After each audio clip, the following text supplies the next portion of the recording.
এবার আমরা দেখি বিষ্ণু ঈসা ইসলামের জীবনে বিপদ আপদ ছিল কিনা, উনি বিপদ আসলে কিভাবে ডিল করতেন, বিপদ আসলে কোন দোয়া পড়তে হয়, কিভাবে ফরিয়াদের হাত উত্তোলন করতে হয়, কিভাবে রবের দরবারে নতজানু হয়ে ফরিয়াদ করতে হয়, এটা জানার দরকার আছে না নাই?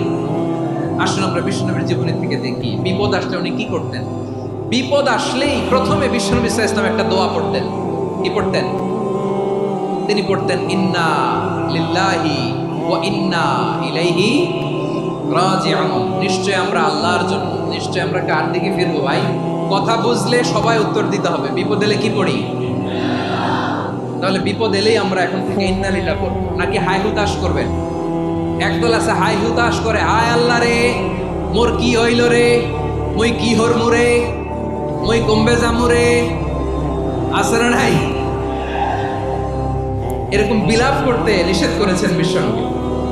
কি করব, কই যাব, কি হবে, হায় হায়। যা হারাইছেন তার চেয়ে শ্রেষ্ঠ জিনিস দিয়ে বদলা দিবে কে?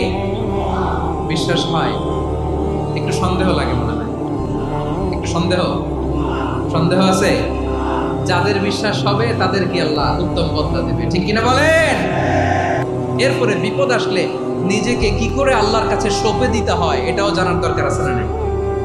বিপদে প্রথমে ইন্নালিল্লাহ করলাম, ধৈর্য ধারণ করলাম, বিপদ থেকে উদ্ধারের সর্বোচ্চ চেষ্টা করলাম। আমার কাজ যখন শেষ তখন আমি আমার এই বিষয়টা আল্লাহর কাছে সঁপে দিব।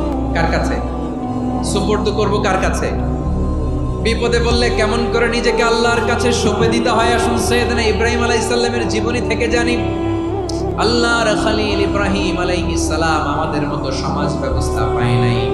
আমরা জন্মের পরে আমাদের কানের ভেতরে আজান দিয়েছে কে? একামত দিয়েছে কে? আমাদের বাপ দাদারা আমাদের কানে আজান দিয়েছে কি? দেয় নাই।